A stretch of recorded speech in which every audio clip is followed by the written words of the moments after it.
빌리그레암 목사님의 설교 중에 이런 재미난 이야기 하나가 나옵니다. 독일이 동독과 서독으로 나누어져 있을 때에 동독의 개 한 마리가 베를린 장벽을 넘어서 서독으로 망명을 신청합니다. 개입니다, 개. 사람들이 이 개를 붙잡고 물어봅니다. 왜 왔니? 먹을 것을 안 주더냐라고 묻자 개가 대답하기를 먹을 것을 주어요. 그럼 잠자리가 없었더냐? 잠자리도 줍니다. 그런데 왜 사선을 넘어서 서독으로 넘어온 것이냐라고 묻자 개가 대답하기를 동독에서는 마음대로 짖을 수가 없어서 넘어왔습니다 라고 대답을 하였다고 합니다. 여러분, 자유처럼 소중한 것은 없습니다. 흔히들 자유라고 하면 정치적이고 경제적이며 더 나아가 사회적 자유를 말하지만 이것보다 더 소중한 것이 있다고 한다면 도덕적이고 신앙적 자유입니다. 그러나 가장 무서운 것이 있다고 한다면 자유를 자유인 줄 모른다는 겁니다. 자유의 가치와 소중함을 잊어버릴 때에, 알지 못할 때에 그 가운데는 자유함이 없다는 겁니다. 유명한 물리학자인 아인슈타인은 말하기를 인간의 참된 가치는 그가 어느 정도까지 자기 자신에서 해방될 수 있느냐, 그리고 자기 자신이 얻은 그 자유와 해방의 의미를 깨닫고 사느냐에 따라서 그 인생의 가치가 달려있다고 말했습니다. 여러분, 부자라고 결코 성공한 것 아닙니다. 권력을 얻었다고도 성공한 것 아닙니다. 문제는 자기 자신으로부터 얼마나 자유하냐, 그리고 그 자유함을 누리고 사느냐에 따라서 인간의 가치가 달라진다는 겁니다. 교육학자인 헤르바르트라고 하는 사람은 인간이 추구해야 할 윤리적이며 이성적인 인간상, 즉 참 자유인으로서의 삶을 살려고 하면 적어도 이 정도는 가지고 있어야 된다고 얘기하며 5가지 것을 이야기합니다. 그 하나가 뭐냐? 내면적 자유입니다. 내 안에 자유함이 있어야 됩니다. 이 내면적 자유는 정신적이며 양심적이며 그리고 신앙적인 자유를 말합니다. 환경과 여건을 말하는 것이 아니라 내 안에 정신적이고 양심적이고 신앙적인 자유를 말합니다.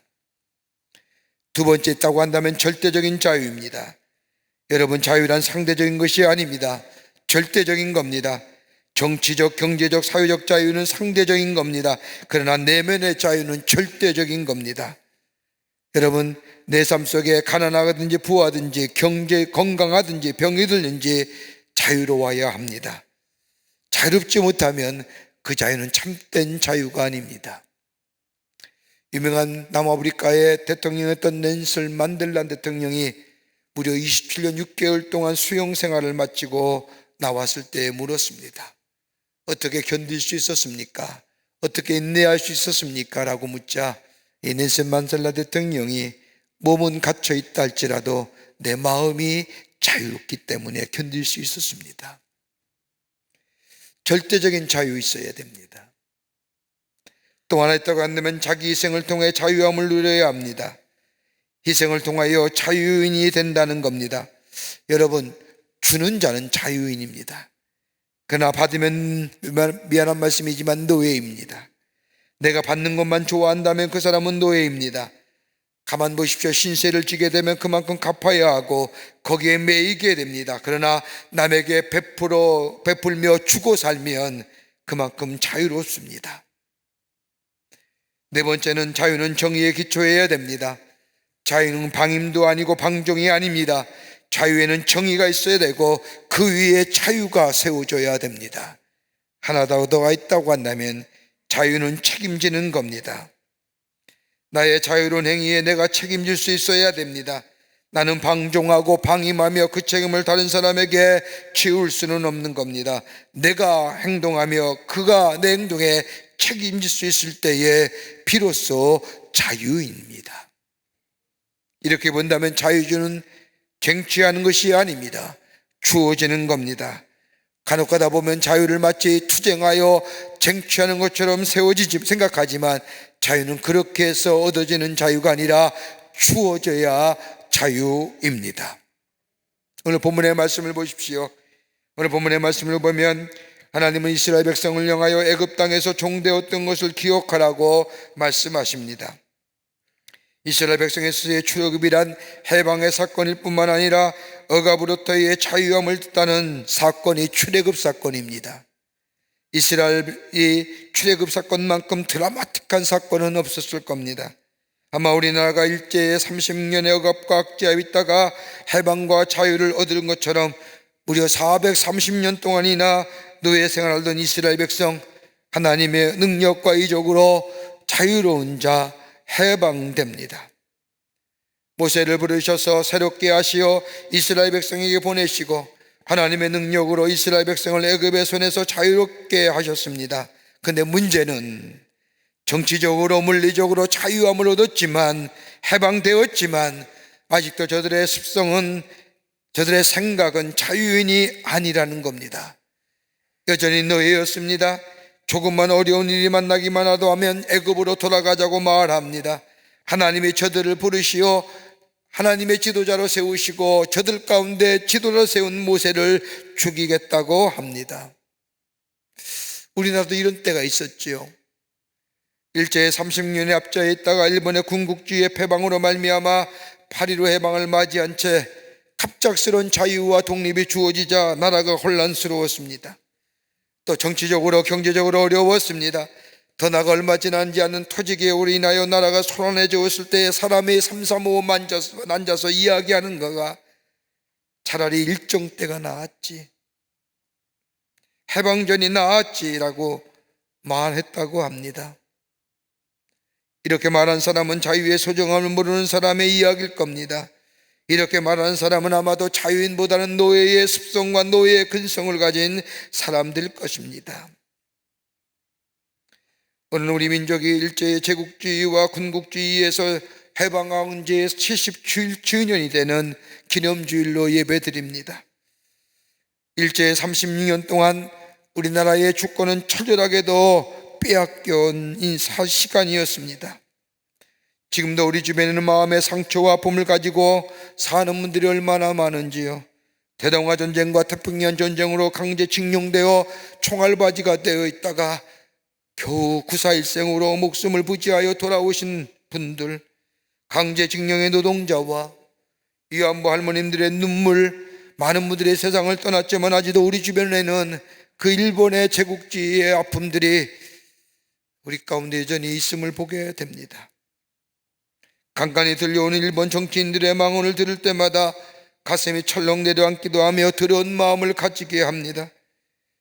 어떻게 보면 일제의 30년의 압제에서 해방되었다는 것은 철저하게 하나님의 선물이요, 하나님의 축복이라고 생각하고 우리가 시작했지만은 시간이 지난 얼마 지난 후에 자신들의 공로가 나오고 자신들의 주장이 나오면서 우리는 우리 민족끼리 싸우는 잊혀지지 않는 큰 아픔을 겪었습니다. 그럼에도 불구하고 오늘 여기까지 왔습니다. 그런데 오늘 우리가 사는 세상은 어떠합니까? 죄와 타락한 모습이 우리 문화 속에 자리 잡고 있을 뿐만 아니라 당연히 받아들이고 있는 지금 이들의 모습들, 죄가 구조화되어 그 안에 살면서 죄가 죄인 줄 모르고 사는 우리들의 삶의 모습들. 여러분, 왜 동성애를 반대하는 줄 아세요? 하나님의 말씀에 반대잖아요. 죄잖아요. 근데 그것을 옹호하고 그것을 인권이라고 하는 미명 앞에 법을 만들어주면 동성애가 합리화되잖아요. 그 죄가 구조화되는 거잖아요.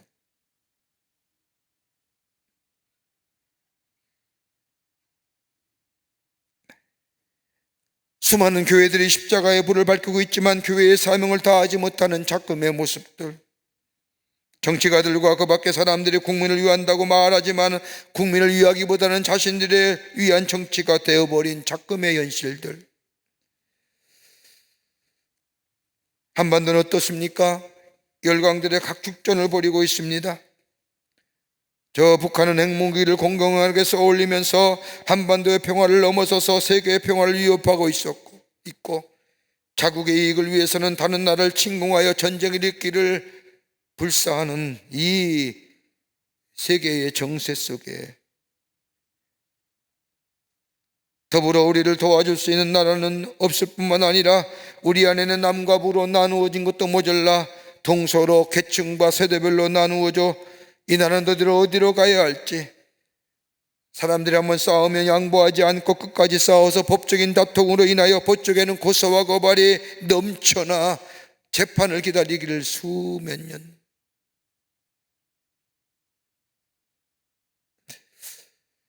우리의 교회의 모습은 어떨까요? 저는 가끔 고민하며 기도하며 생각하는 것이 하나 있는, 우리가 지금 이렇게 예배드리는 모습이 얼마나 지속될 수 있을까? 지난 코로나의 시간을 보내면서 많은 교인들이 감염병으로 인하여 교회의 문을 닫고 지금의 시대의 대세라고 하는 인터넷을 통하여 예배드린다고 하면서 코로나가 좀 잠잠했을 때에 다시금 교회에 모여서 예배하자고 할 때 수많은 사람들이 꼭 교회에 가서 예배드려야 하느냐, 하나님은 어디에나 계시는 분인데 집에서 방송을 통하여 예배드려도 되지 않느냐, 예배 공동체에 대한 인식이 사라져버린 지금의 시대의 모습을 바라보면서 우리가 좀 이렇게 예배드리는 이 예배의 귀한 모습들이 얼마나 지속될 수 있을까 하는 걱정과 근심이 우리 안에 있음을 부인하지 못합니다. 교회 구성인이 외람된 말씀이지만 40대가 교회에 구성된 교회가 그리 많지 않습니다. 자유와 해방은 기쁨을 누렸지만 우리 안에 무거운 마음과 걱정과 마음의 짐이 있음을 보게 됩니다. 이 나라의 자유와 해방을 얻은 지 오늘 70주년을 맞이하는 광복절 기념주일 이 아침에 자유의 본성이 어디 있을까요? 오늘 하나님께서는 이스라엘 백성을 향하여 거기서 속량한 것을 기억하라고 말씀하시는데 우리가 기억할 것이 어떤 것일까요? 그리고 우리 안에 참된 자유와 해방을 누릴 수 있는 길은 어떤 길일까요? 오늘 본문의 말씀을 통해서 함께 말씀을 나누며 함께 은혜를 나누고자 합니다. 첫째는 과거를 잊지 말라는 겁니다. 오늘 본문 말씀에 너희 종되었던 것을 기억하라고 하나님은 이스라엘 백성에게 말씀하십니다. 다른 말로 표현하자면 과거에 매이지 말라, 그러나 과거를 잊지 말라는 겁니다. 노예 근성에 매이지 말라는 겁니다. 과거의 그 노예 생활의 비참함을 잊지 말라는 겁니다. 여러분, 민수기의 말씀을 우리가 가만히 읽어보면 이스라엘 백성이 40년의 광야 생활하며 기록한 하나님의 말씀인데, 이 민수기의 말씀을 일명 별명을 중얼거린 책으로 얘기합니다. 이스라엘 백성이 광야에 40년 동안 얼마나 많은 원망과 불평을 늘어놓았는지, 저들이 광야의 삶을 살다가 많이 중얼거려 민수기의 말씀을 중얼거리는 책이라는 별명을 붙여놓았습니다. 이스라엘 백성의 광야의 40년 생활에 저들이 한 원망과 불평은 딱 한마디로 요약할 수 있습니다. 그때가 좋았지. 과거를 회상하고 돌아가고 싶다는 겁니다. 과거를 생각하고 과거로 돌아가면 하나님 앞에 이스라엘 백성은 크게 범죄합니다. 이러한 이스라엘 백성의 죄에 하나님은 진노하시며 저들을 다 광야에서 죽게 하십니다. 사도 바울은 고린도서 10장의 말씀, 이 이스라엘 백성의 40년의 저들의 광야에서의 원망과 불평을 한마디로 이렇게 말씀합니다. 이스라엘이 광야에서 지은 죄는 원망의 죄다. 여러분, 원망과 불평 왜 하십니까? 원망과 불평하는 사람들을 조사의 이유를 조사해 봤더니 몇 가지의 공통된 이유가 나오다는 겁니다. 원망과 불평하는 사람의 공통된 첫 번째 이유는 뭐냐? 지금의 삶이 만족함이 없을 때에 원망합니다. 지금의 삶에 만족하는 사람은 원망하지 않습니다. 감사하며 삽니다. 그런데 지금의 삶에 만족함이 없는 사람이 그때가 좋았지라며 과거를 비교하며 그로 인하여 나오는 원망과 불평을 입에서 쏟아냅니다. 또 하나 이유가 있다고 한다면 미래가 불투명할 때 원망하고 불평합니다. 미래가 확실하면 지금의 어려움 얼마든지 이길 수가 있습니다. 넉넉히 감당합니다. 여러분, 예수 믿는다고 하면서도 예수 믿는 사람 가운데 원망하고 불평하는 사람들, 여러분 딱 한마디로 이렇게 미래에 대하여 믿지 못하기에, 불투명하기에, 여러분 그리스도의만큼 미래의 삶이 확실한 삶이 어디 있습니까? 우리의 삶은 영생을 얻는 삶이요, 영원한 천국에 가는 삶이요, 저 안식에 들어가는 삶이요, 주님과 함께 왕노릇하는 사람이요, 천사들의 수종을 받는 삶이요. 여러분, 이것만큼 확실한 삶이 어디 있을까요? 이것이 우리 안에 확실하게 자리 잡고 있다고 한다면 지금의 어려움, 지금의 역경, 환난 얼마든지 능히 극복할 수 있습니다. 이 믿음이 흔들리니까. 또 하나 있다고 한다면 믿음이 없다는 겁니다. 여러분, 이스라엘 백성들의 모습을 보십시오. 하나님의 말씀에 대한 믿음이 없으니 부족한 것만 봅니다. 하나님에 대한 믿음이 없으니 없는 것만 보는 겁니다. 머리털 하나까지 세심받으신 우리 하나님이 우리의 형편과 저주에 따라서 우리가 고백하는 것처럼 여호와 이레의 축복의 역사를 허락하실 우리 하나님에 대한 믿음이 없기에 부족한 것만 보고 없다는 것만 얘기하고 원망하고 불평하는 건 아닌지요.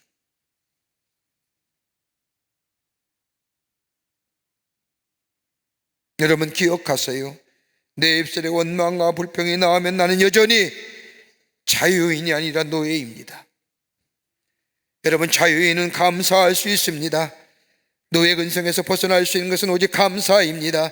작은 일이나 큰 일이나 내 안에 감사와 감격이 있게 될 때에 그 감사와 감격은 나의 삶 속에 새로운 에너지를 가져다 주고 그 에너지가 우리의 삶의 역동성을 만들어주며 그 역동성이 우리의 미래를 새롭게 열어가게 만듭니다. 오늘 본문의 말씀을 보십시오. 그러기에 하나님은 이스라엘 백성에게 너희가 종되었던 것을 기억하라 라고 하게. 여러분, 과거를 기억하라는 걸까요? 여러분, 과거를 기억하는데 무엇을 기억하라는 겁니까? 종되었던 것에서 우리 하나님께서 은혜로 우리를 구원해 주시어 우리에게 자유와 해방을 허락해 주신 그 하나님의 은혜를 기억하라는 겁니다. 하나님의 은혜를 잊지 말라는 겁니다. 여러분, 대한민국이 세워진 후에 최초의 재헌국회는 1948년 5월 30일 오후 2시 임시 의장이었던 이승만 박사로 인해서 시작되었습니다. 재헌국회의 첫 속기록을 보면 거기에 이승만 박사의 말이 나옵니다. 그 말에 의하면 대한민국 독립민주국 제1차 회의를 여기서 열게 된 것을 하나님 앞에 감사해야 할 것입니다. 종교와 사상 무엇을 가지고 있든지 누구나 오늘 당에 사람의 힘으로 만든 것이라고 우리는 자랑할 수 없을 것입니다. 그러므로 하나님께 감사드리고 기도드리지 않을 수가 없습니다. 이 말이 마친 후에 이승만 박사는 재헌국회 의원들에게 묻습니다. 여러분 동의하십니까? 재헌국회 의원들이 다 한마디로 제청합니다라고 하자 우리가 다 성심으로 일어나서 하나님 앞에 감사드릴 터인데 이은영 의원 나오셔서 간단한 말씀으로 기도를 올려주시기를 바랍니다. 그리고 이은영 의원이 나올 때 일동 기립해서 모든 국회의원들이 종교와 사상을 떠나 하나님 앞에 기도하였다라고 속기록에 기록되어 있습니다. 종교를 떠나 사상을 떠나 배경을 떠나 모든 사람이 공통적으로 가졌던 고백은 이 땅의 자유와 해방은 우리의 노력으로 된 것이 아니라 하나님의 은혜와 사랑으로 우리에게 주어진 선물이라고 함께 고백했다는 겁니다. 그러기에 하나님 앞에 감사할 수 있었습니다. 하나님 앞에 겸손하여 하나님의 뜻을 따르기로 했기에 저들을 기도할 때에 종교가 다르고 사상이 다르고 배경이 다르다 할지라도 함께 고개 숙이고 하나님 앞에 감사 기도를 드림으로 이 나라가 시작되었다는 거예요.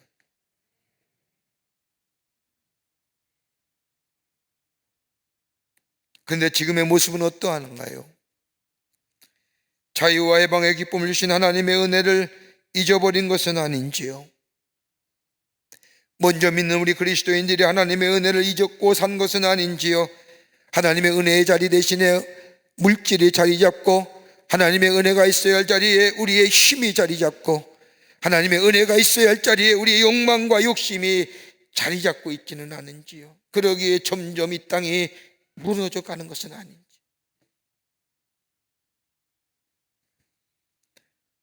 오늘 하나님은 이스라엘 백성을 향하여 너희가 종되었던 것을 기억하라 라고 하는 말씀은 과거의 종의 모습을 기억하라는 것이 아니라 너희가 종되었을 때에 하나님의 은혜와 사랑으로 자유와 해방을 주신 그 하나님의 은혜와 사랑을 기억하라는 겁니다. 그럴 때에 거기에 감사가 있고 감격이 있고, 그 감사와 감격이 우리의 삶의 에너지를 만들어내며 그 에너지가 우리의 삶 속에 역동을 가져오며 그 역동성이 우리의 미래를 열어간다는 겁니다. 회복의 길이 어디 있을까요? 하나님의 은혜를 기억하는 겁니다. 아니, 하나님의 은혜가 우리의 마음속에 넘치게 하는 겁니다. 우리의 가정에 하나님의 은혜가 흐르게 해야 한다는 겁니다. 내가 속한 일터와 내 삶 가운데 하나님의 은혜가 흐르게 할 때에, 넘치게 될 때에 겸손하게 되고, 하나님의 은혜를 아는 사람은 사람은 감사와 감격이 있고, 그 감사와 감격이 새로운 역사를 이루어가게 합니다. 이런 일이 있었다고 합니다. 목사님 어느 가정에 신방을 갔는데, 신방을 받는 성도가 목사님 앞에 고백하기를, 목사님 저는 죄인입니다, 하나님 앞에서 말할 수 없는 죄인입니다 라고 고백하더라는 겁니다. 이 고백을 들은 목사님께서 그냥 넘어가면 좋을 터인데, 예, 제가 봐도 당신은 죄인입니다, 죄를 많이 지은 것 같습니다 라고 말하자, 좀 전만 해도 고백했던 이 사람이 돌변하면서 목사님께 말하다는 겁니다. 아니 목사님, 무슨 말을 그렇게 하십니까? 나만 죄 지었습니까? 목사님은 죄인이 아니신가요? 모두가 다 그렇게 말하니까 나도 하나 말한 것뿐인데 그걸 가지고 어떻게 그렇게 험악하게 얘기하십니까? 라고 하더라는 겁니다. 웃는 얘기죠. 근데 뭐예요? 내가 죄인임을 인정하지 않는 거예요. 왜요? 내 속에 은혜가 사라졌기 때문에, 은혜가 빠져나갔기 때문에. 지난날 우리의 삶을 인도해 주셨던 하나님의 놀라운 은혜, 우리의 삶의 여정들 때마다 시마다 간섭하시고 인도하신 그 하나님의 놀라운 은혜들을 발견하며 그 은혜 안에 내가 있게 될 때에 감사가 우리의 삶 속에 있게 되고, 감사가 있을 때에 우리의 삶 미래가 새롭게 열려지게 되는 줄 믿습니다. 성경 말씀을 가만히 보세요. 기억하라고 하는 얘기가 많이 있습니다. 기억하라, 뭘 기억할까요? 하나님의 은혜 기억하는 자, 새로운 미래가 열려지게 됩니다. 두 번째는 영적인 자유함이 있어야 됩니다. 진정한 자유는 영적인 자유함으로 인한 자유입니다. 오늘 본문 말씀 18절의 말씀을 보면 여호와께서 너를 거기서 속량하신 것을 기억하라고 말씀합니다. 거기서 속량하신 것을 기억하라고 한 것은 너희가 얻어진 자유는 거둬 얻어진 자유가 아니라 대가를 치르고 값을 치른 자유와 해방이라는 겁니다. 속량이라는 것은 값을 치렀다는 겁니다. 노예로 거하고 있던 이스라엘 백성, 하나님의 백성, 하나님이 누구인지, 하나님이 어떤 사람인지, 아브라함이 누구이며 이삭이 누구이며 야곱이 누구인지 다 잊어버렸던, 더더구나 하나님의 백성이지만 하나님의 백성의 정체성을 잃어버리고 살았던 저들, 하나님은 430년 전에 야곱에게 하신 말씀을 이루시기 위하여 이스라엘 백성을 애굽에서 구속하여 주십니다. 그냥 구속일까요? 이걸 다른 말로 표현하면 하나님과의 관계성을 회복시켜 주십니다. 하나님이 이스라엘의 하나님이 되고 이스라엘 백성이 하나님의 백성됨의 관계성을 회복시켜 주십니다. 여러분, 하나님과의 관계성을 무너뜨리는 것이 어떤 걸까요? 다름이 아니라 죄입니다. 죄는 하나님과의 관계를 무너뜨립니다. 죄는 사명을 망각해 하고, 죄는 자신뿐만 아니라 공동체를 무너뜨리는 파괴력을 가지고 있습니다. 죄는 하나님이 주신 놀라운 자유를 잘못 사용케 하여 삶을 타락하게 하는 통로가 되게 합니다. 죄는 하나님을 대적하는 일을 쉽게 하게 할 뿐만 아니라 용서받지 못할 일들 너무나 쉽게 하게 하면서 우리 자신을 무너뜨립니다. 여러분 가만히 보십시오. 우리가 이 세상을 살면서 세상에 순응하게 되다 보면 어느덧 죄가 우리 가운데 자리 잡고 맙니다. 그리고 우리의 기준을 왜곡시키고 죄에 대하여 감각을 마비시킵니다. 나중에는 죄의 구조가 만들어서 죄도 죄인 줄 알지 못하고 죄짓고 살아가는 인생으로 전락하게 만듭니다. 그런데 죄의 치명적인 요소는 하나님의 우리에게 주시고자 하는 축복을 막아버린다는 거예요.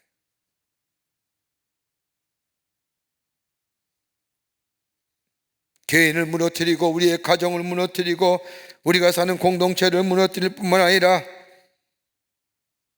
죄를 가지고 있으면 우리의 인생은 망할 수밖에 없다는 거예요. 그러게 다윗은 시편의 고백을 통하여 하나님 나의 죄를 우슬철로 닦아주시고 내 죄를 사하여 주시고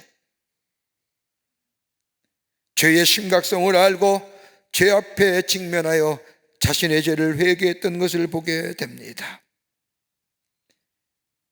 여러분, 죄가 문화가 되어버린 곳에 사는 사람은 죄에 대한 기준이 사라집니다. 죄인 줄 모릅니다. 내가 하는 일이 죄인 줄 모르고 죄 짓고 삽니다. 그런데 하나님의 은혜가 내 속에 들어오면 내 속에 있는 죄가 보이기 시작합니다. 하나님의 말씀이 내 속에 있게 될 때에 그 말씀에 비추어 내 죄가 드러나게 됩니다. 하나님의 말씀이 내 안에 계시면 죄가 분별되고 죄로 하여금 멀리하게 되고 죄로부터 죄가 얼마나 무서운지 깨닫고 인식하게 되어 죄로부터 멀어지게 됩니다. 여러분, 세계 2차 세계대전의 전범국가인 독일이 왜 경제적으로 부흥하고 세계 많은 나라 가운데 리더격인 나라가 되었는지, 이런 질문에 학자들이 많은 의견이 있지만 학자들이 공통적으로 말하는 것이 하나 있습니다.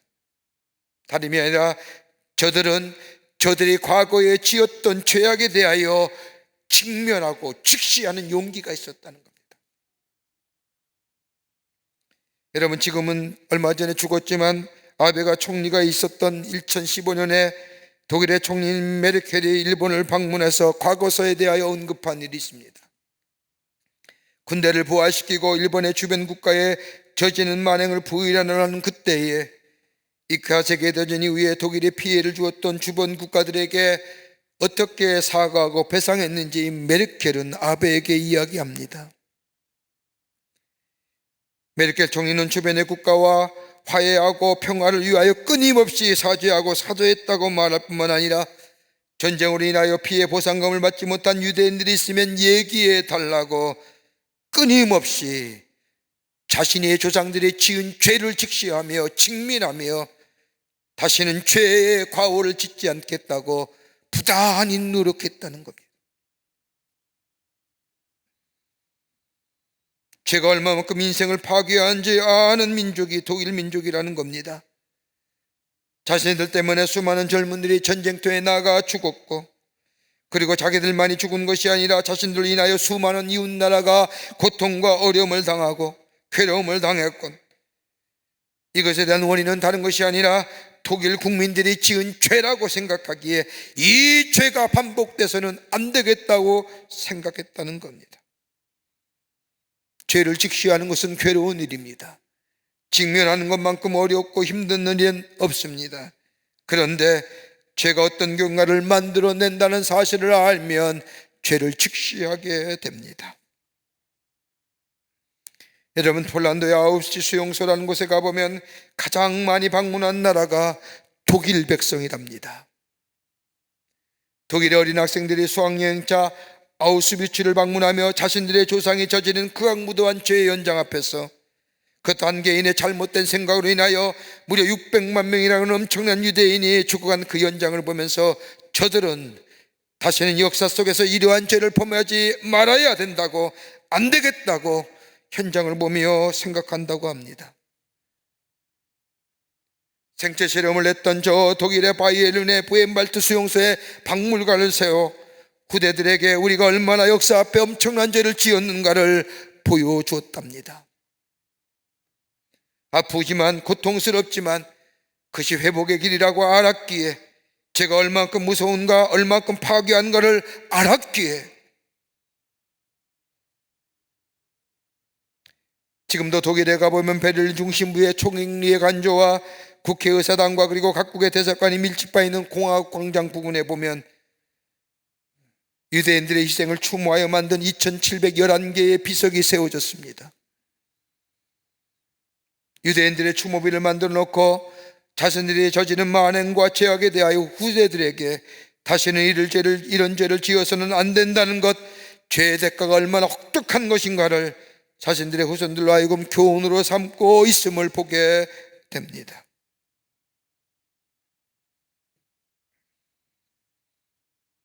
가깝고도 먼 이웃이라고 하는 일본, 우리 옆에 있는 나라의 사람들,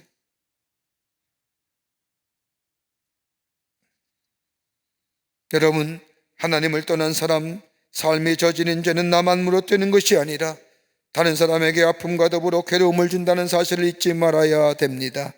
진정 우리 안에 회복과 더불어 새로운 미래를 원한다고 한다면 죄에서 돌이켜야 됩니다.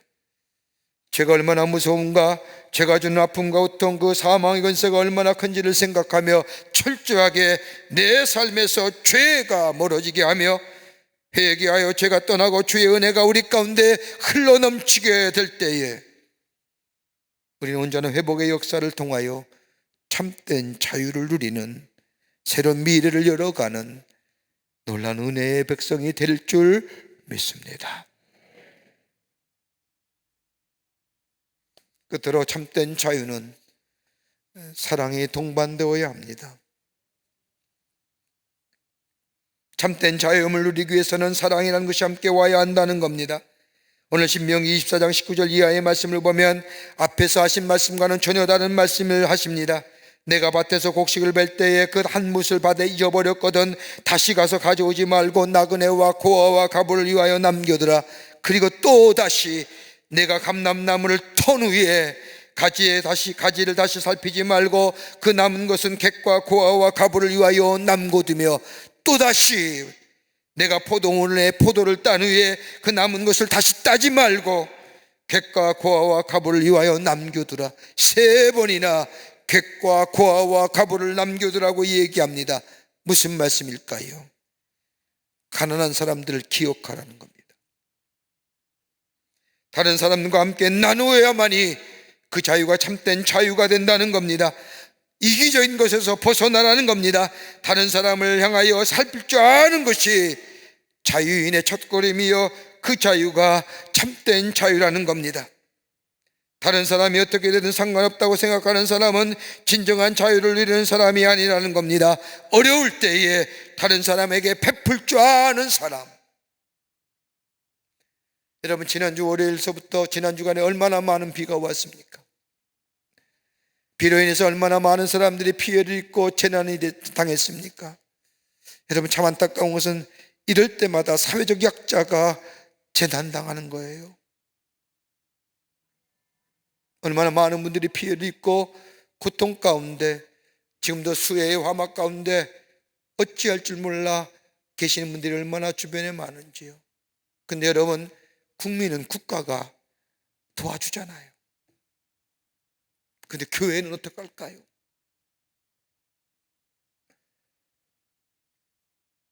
이 비 피해로 인해서 아름다운 교회 공동체가 물에 차고 침수당하여 교회 공동체 안에 교회에 당하는 냄새가 나고 썩은 냄새가 나고 다 끌어내고 물로 청소해도 여전히 냄새 나는 그 교회, 그 누가 도와주고 누가 다시 세워줄 수 있을까요?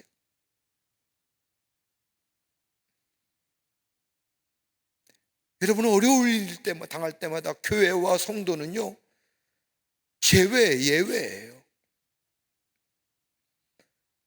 교회가 선한이라고 선한이라는 공동체인데 그 정도는 감당해야지. 목사는 국민 아니에요? 교회는 사회 시설물, 간접 시설물 아니에요? 지난 한 주간 저 동작구에, 관악구에 수해 피해를 당한 교회들의 모습을 돌아볼 수 있는 기회가 있습니다. 어떤 교회는 지하실인데 물이 가득 차서 다 드러내도 여전히 냄새나고 예배 드릴 수 없을 만큼, 어떤 교회는 발목까지 물이 차고 무릎까지 물이 차고 퍼내도 진흙이 가라앉아 있는 교회, 망연자실하여 그 앞에 허탈감에 어떻게 회복하고 어떻게 복구할 건가. 교인이 더 많으면 함께 더불어 힘을 내자고 얘기할 수 있는데 겨우 10명 안팎의 교회의 작은 공동체, 20평 안팎이 되는 교회 안에서 나름대로 아름다운 교회의 성전을 꾸며놓고 예배드리며 함께 하나님의 말씀을 공부하며 신앙인으로서 하나님의 사람으로 이 땅 속에서 살아가기로 함께 나누었던 그 아름다운 교회 공동체가 물로 다 무너져. 누가 도와줘요? 나도 힘든데.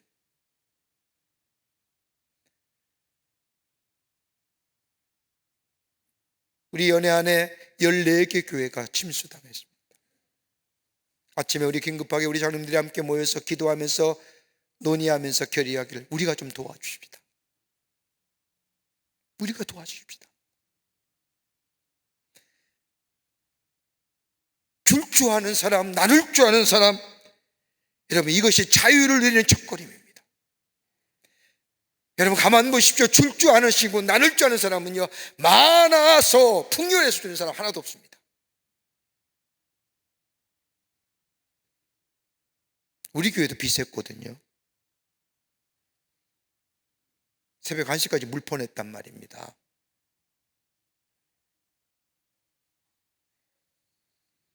매트 팍스라고 하는 영국 성공의 신학자가 현대인에게서 삶의 무의성과 공허성과 허탈감을 가져다주는 요인이 3가지 있는데, 삶의 무의미성, 삶의 허망함과 허무감을 가져. 하나는 뭐냐? 굳은 마음, 강팍한 마음.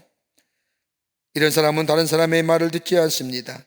자기라고 하는 감옥에 갇혀 사는 사람입니다. 자기 편견에 사로잡혀 사는 사람. 2번째는 이기적인 사람.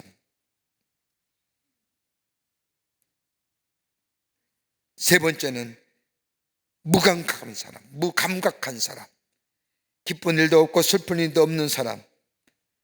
그러게 감사와 감격이 없지요. 오늘 성경 말씀 보십시오. 너희가 자유인이냐? 그러면 가난한 사람들을 돌아보라. 많이 추수하여 얼만큼 나누어 주라고 하는 것이 아니라, 너희가 수확해서 절반을 나누어 주라고 하는 얘기가 아니라, 오늘 본문의 말씀에 보면 감람나무를 떤 후에 뒤돌아보지 말아라, 포도원의 열매를 딴 후에 뒤돌아보지 말아라. 무슨 얘기일까요? 최소한 만큼.